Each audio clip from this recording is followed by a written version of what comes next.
People of the State of Michigan versus Justin Jermaine Smith. It's file 19-5888 FC.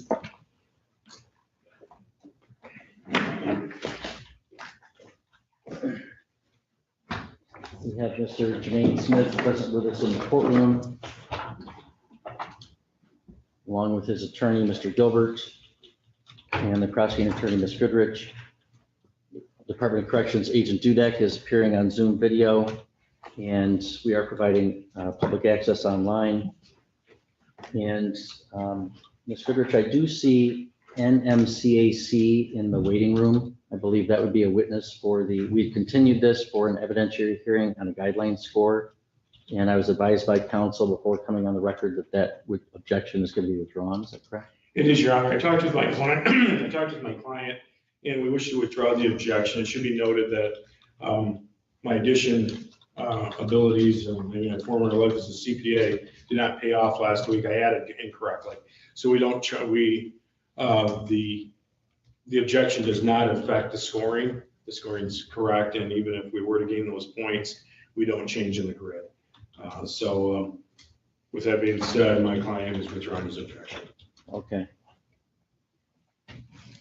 Wow, I'm not going to fault you for that, because I would have thought too, taking 25 points away would change the grid, but it doesn't on this grid. It doesn't. VOVs are gotcha. 16. Gotcha. Okay. All right. So Ms. Goodrich, do you want me to bring that person in so we can tell them? Yes. All right.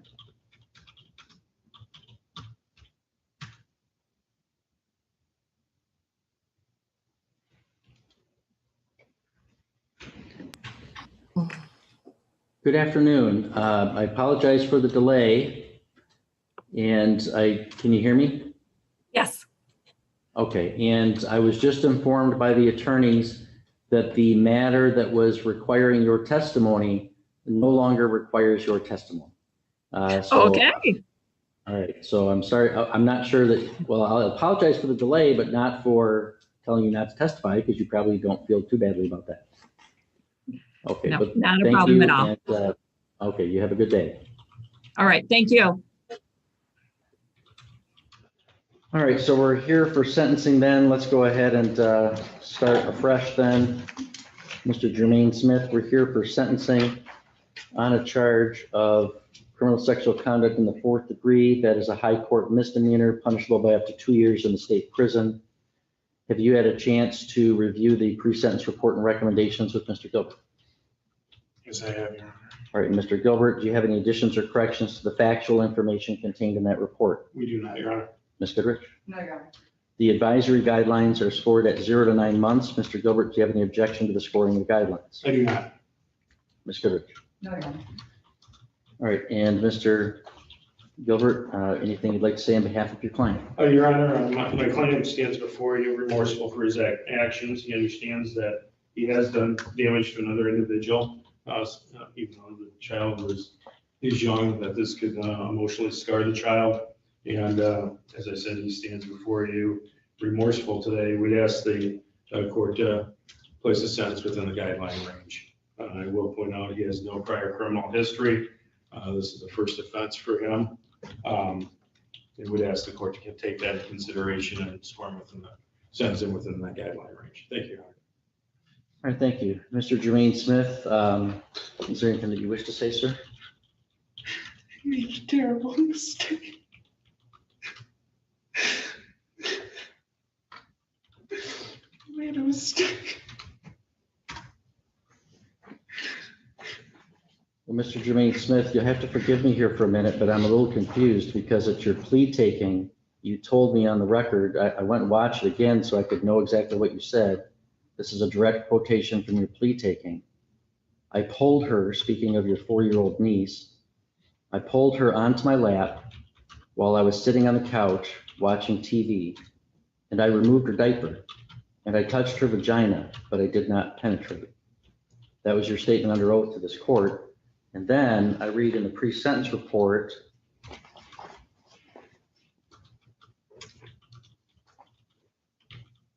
that you hate that you had to say you did something when you don't really know if you did or not. You don't remember doing anything, maybe, but you just don't know for sure. You just took the plea since 2 years is better than 25, especially since you don't know if you really did it or not. And then today you give me some tears and say you made a mistake. Because I'm pretty sure I did do it, Your Honor, even though I don't remember it. From my concussions, from my time in school, from all the sports I get times, I just don't remember. And it's entirely possible that this happened in one of them. And if it did, Well, which is it? Did you plead guilty because you are guilty?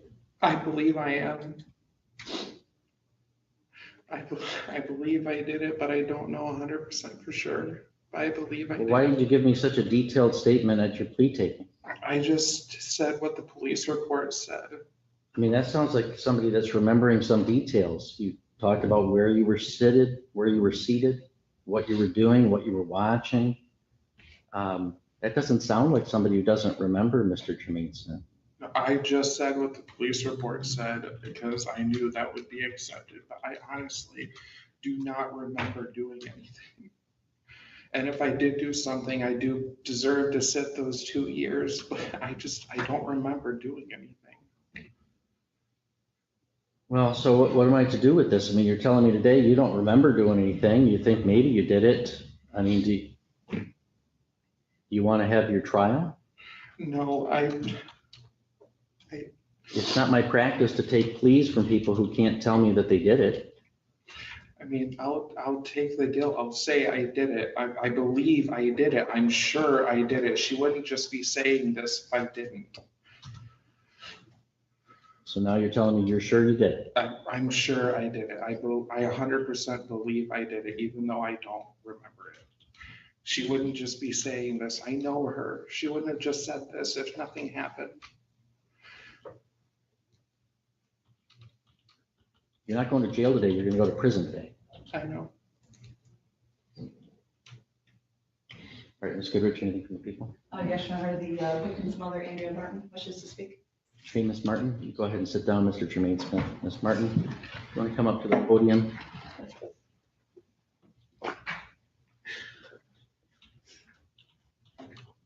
Go ahead and tell me anything that you think. Go ahead, take your time.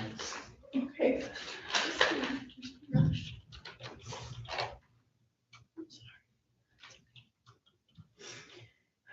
Okay, Your Honor, what a long, almost 3.5-year case. As the victim's mother, I hope to engage a storm in you like the same storm that has hovered over my family for years now, with the words I am writing, in hopes of swaying you towards giving Justin Jermaine Smith the max. Every morning when I wake up, I think about my daughter and how the most purest thing she had was taken from her, her natural-born innocence. My daughter lost everything that day, we just didn't know it yet. She did what she was supposed to do, which was tell someone. The same family and person who greeted my daughter moments after birth, the same ones hurt her. My daughter went through so much more than most her age due to what Justin did to her. And due to such actions, she suffered from and or still suffers from regressed potty training at the time. Fear of new and previous men being around her, meaning her doctors, friends, my coworkers. Distrust, she went to me for help and lost everything. Nightmares, which are still ongoing, and then decline in academics, the first 3 years of her schooling. And touching her siblings in inappropriate manners, which thankfully due to counseling, this has declined. She also touched her dolls inappropriately for a long time while laying in bed. And finally, she's promiscuous. My 7-year-old daughter is promiscuous because something so innocent was sparked in her. And she also needs constant reassurance that she is enough and she will be okay. The same family and only family my daughter knew, as I don't have family in Michigan, shunned us. Here's that my 3.5-year-old daughter at the time with zero understanding of why. And here she sits at almost 8 years old, still wondering why. Why would Uncle Justin, Nana, and Papa ever do such a thing to me? For years, we have lived a life of weekly counseling with many different counselors trying to help heal my daughter. We have lived a life where, as a parent, this couldn't be kept a secret. We had to tell teachers, coworkers, doctors, and bosses. Do you know how many jobs I lost over the years because of court, rape center interviews, and weekly, sometimes twice a week counseling? I've had to beg and plead with my bosses. I've lost 3 jobs over the years due to this case, begging and pleading because my daughter was molested by her uncle, not even in my care. As a parent, you know how shameful that was. Taking points and write-ups with tears in my own eyes because I needed to take care of my daughter. I was doing this all alone with no support system. Throughout the years, I've been asked to write on forms for restitution or for mileage coverage, even when needed. Even when needed at times, I never lifted a pen for those pages because no dollar amount will give my daughter back her innocence. I pray with all my being as a person, as a mother, that Justin is sentenced with the maximum that is allowed. While he may only get a small fine or a year or so in jail, my daughter will live with this for the rest of her life. This will resurface with her first boyfriend. It will haunt her in moments of happiness. This won't be a closed book. It will be a closed chapter. We will heal no matter what, like we have through these years. On hard days, I have said to my daughter, we are strong because we are fighters, and that's just what we are. I pray that you find it in your heart to sentence Justin Jermaine Smith with the max so we can close this chapter. We are ready to just be strong and no longer fighters. And that's all I have. Thank you, ma'am. Ms. Goodrich, any recommendations from the people? Your Honor, in addition to Ms. Martin's statements, I just asked the court to take into consideration the defendant's lack of accountability for his actions, the lack of remorse, and that the focus in his PSI interview was more on himself than how this has impacted his niece. And I'd also ask the court to continue the no contact with the victim. Thank you. All right, Mr. Jermaine Smith, you want to rise for the sentence of the court?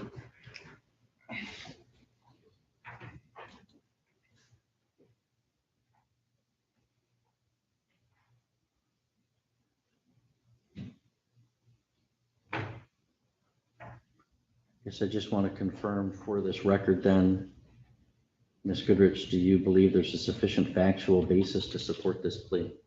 I do, and for the reason also as stated in the PSI. Mr. Gilbert, do you believe there's a sufficient factual basis to support the plea? I do, Your Honor. And Mr. Jermaine Smith, are you being sentenced today for criminal sexual conduct in the 4th degree because you're guilty of that crime? Yes. I believe I am, yes.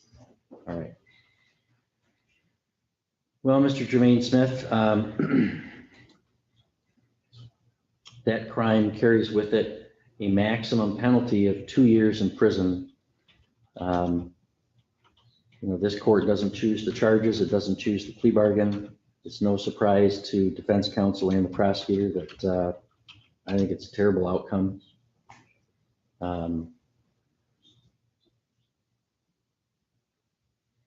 There's nothing I can do today that's going to be sufficient to respond to what you've done. All I can do is what I'm allowed to in the law. And what I'm allowed to in the law is there's a maximum of 2 years. And we have indeterminate sentencing in Michigan, so I have to determine what the minimum sentence is. The advisory guidelines range is 0 to 9 months. That guidelines range does not take into account the gravity of this situation. You removed another human being's diaper to sexually assault that human being.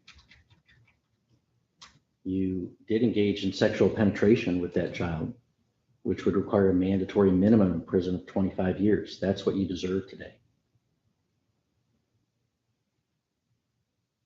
The law says that's what the response is to somebody who sexually penetrates. If you're 17 years of age and you sexually penetrate somebody under 13, a 12-year-old, the law says 25 years in prison minimum. That's what the law requires. You sexually penetrated a 4-year-old who was your niece, and I can give you only a fraction of that, and it's a crying shame today.